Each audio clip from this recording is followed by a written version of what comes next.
First chapter is now completed. Today we shall start this chapter number 2, that is electric potential and capacitance. ठीक है, और first topic will be electric potential. We so far in the first chapter had studied about the presence of an electric field near any charged body, and that field has done a lot of phenomena like flux. It had created, it had produced lines, it had exerted force on different sort of charges and in different manner. Today we shall study a very important point that is commonly used in even normal language as well, that is electric potential.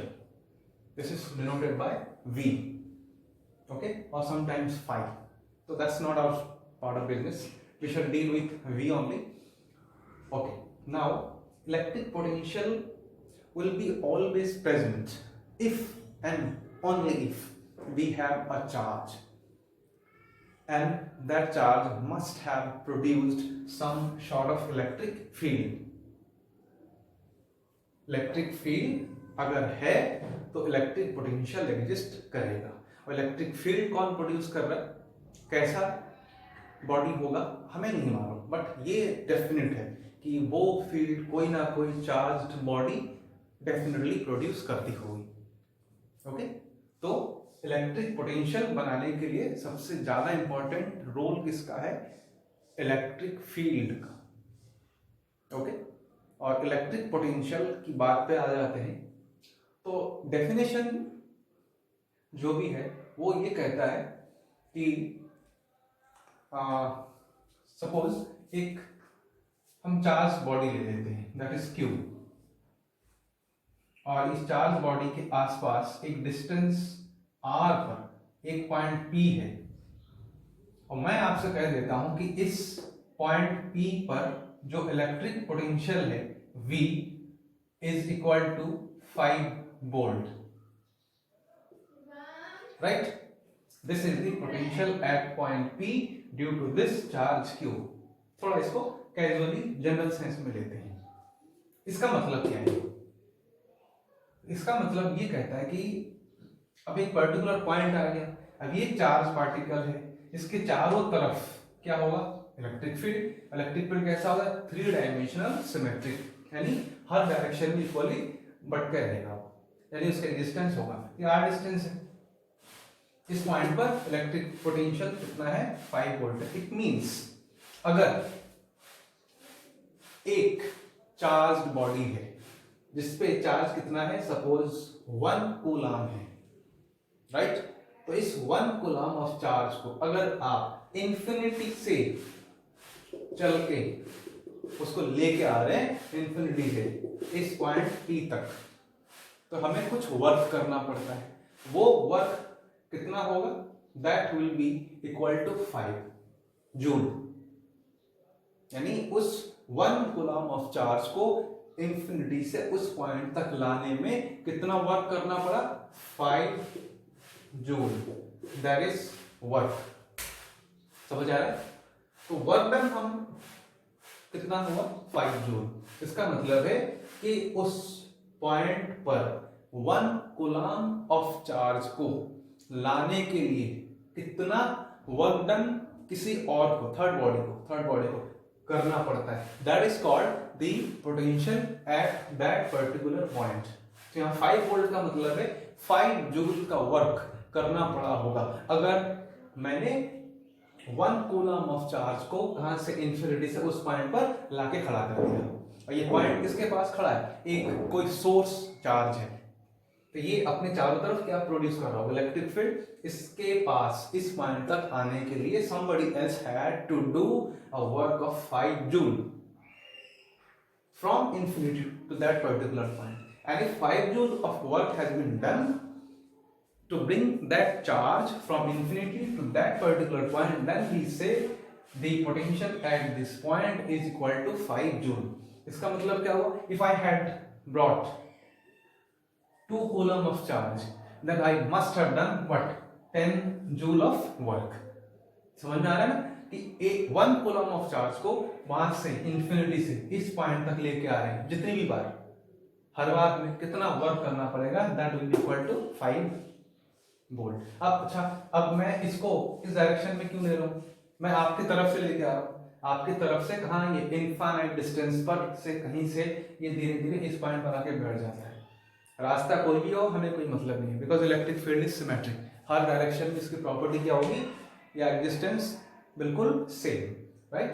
तो ये important है। अब देखिए definition क्या कहता है, potential at any point near a charge, इस charge के पास, is the work done to bring that charge from infinity to that particular point।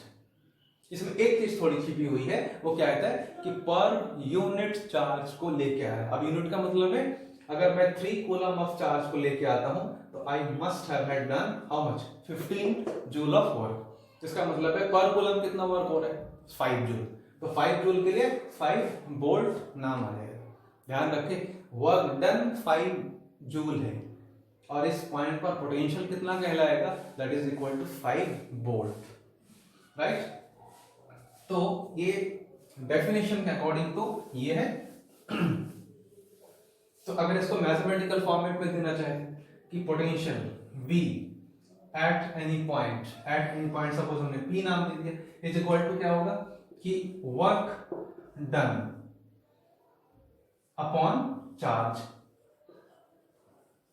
कितना वर्क डन हुआ है अपॉन कितना चार्ज लेते हैं। इसका मतलब this is what work done per unit charge at any point, but this work done has been accomplished from in bringing the charge from infinity to कहां तक, उस पर्टिकुलर पॉइंट तक। तभी हम क्या लिख रहे हैं, एक पर्टिकुलर पॉइंट लिया कहां से, इसको इंफिनिटी से। ओके, तो this is the basic definition of potential की potential at any point near the electric charge is work done to bring that charge from infinity to that particular point। तो ये इसकी डेफिनेशन हो गई है। अब इसका जो डायमेंशन वगैरह है ऐसा यूनिट वो निकाल लेते हैं।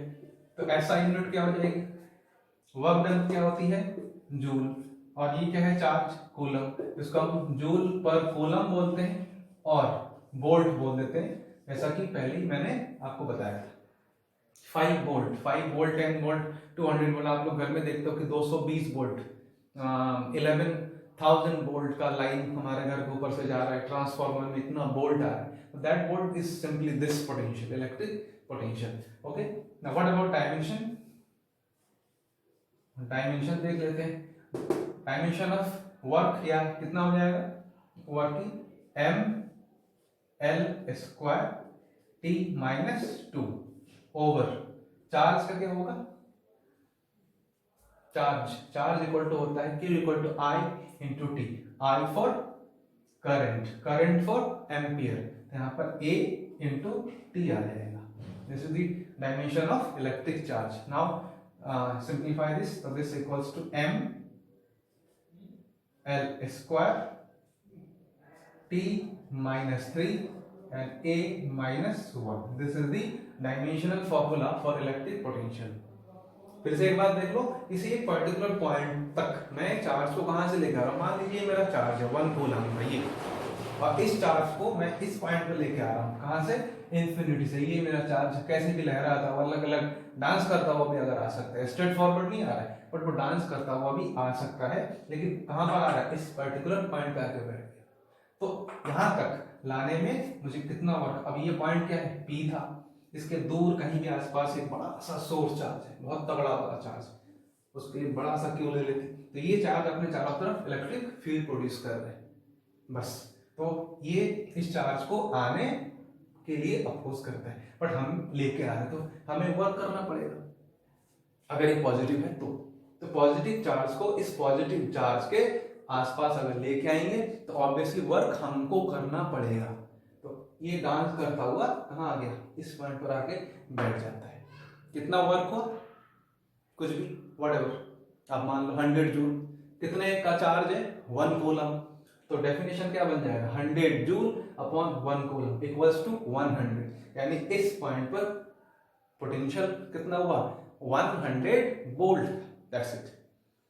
अगर ये चार्ज नेगेटिव हो तो क्या होगा, ऑब्वियस है कि somebody else यानी एक्सटर्नल बॉडी को इस चार्ज को इंफिनिटी से लाने में वर्क नहीं करना पड़ेगा। क्यों? ये खुद ब खुद उसको अट्रैक्ट करके लेके आ सकता है, इफ इट इज पॉसिबल। इसका मतलब है उस केस में पोटेंशियल हमारा क्या होगा, नेगेटिव ले लेंगे। अभी पोटेंशियल क्या लेंगे, जब पॉजिटिव चार्ज ये है, सोर्स चार्ज कैसा है, पॉजिटिव चार्ज, तब इस पॉइंट पर पोटेंशियल क्या होगा, पॉजिटिव 5 वोल्ट, 10 वोल्ट, 100 वोल्ट। अगर ये नेगेटिव चार्ज है तो क्या लेंगे, ये आपका negative 100 volt, minus 10 volt, minus 20 volt, whatever. तो किसी पॉइंट पर इलेक्ट्रिक पोटेंशियल की जो वैल्यू होगी वो इसके ऊपर डिपेंड करेगा कि सोर्स चार्ज पॉजिटिव है या नेगेटिव है। ओके, तो ये just introduction to the topic था। इसके बाद किसी पर्टिकुलर पॉइंट पर पोटेंशियल कैसे निकालते हैं उसको अभी जस्ट देखते हैं। फिलहाल ये समझ में आना चाहिए, इसको नोट डाउन कर लीजिए, बहुत सिंपल चीज है। बट अगर जब तक बेसिक कॉन्सेप्ट समझ में नहीं आएगा तो न्यूमेरिकल्स में फिसल जाओगे, और फिसल गए तो ऑब्वियसली स्लिप कर गए तो गिर जाओगे, दैट्स इट। तो पहले चैप्टर की जड़ आपको पता है कि वहां से क्या उखाड़ के लेके आना है, इलेक्ट्रिक फील्ड, और इलेक्ट्रिक फील्ड में पॉजिटिव चार्ज लेके आ रहा हूं, इलेक्ट्रिक फील्ड में नेगेटिव चार्ज लेके आ रहा हूं। तो अगर ये पॉजिटिव है तो इलेक्ट्रिक पोटेंशियल इस पॉइंट पर प्लस यानी पॉजिटिव, ये नेगेटिव हो तो क्या हो जाएगा, नेगेटिव पोटेंशियल। ओके, अब आगे देखेंगे कि ये जो है कैसे इस पॉइंट पर इलेक्ट्रिक पोटेंशियल हम कैलकुलेट करते हैं। Okay, till then please note this down.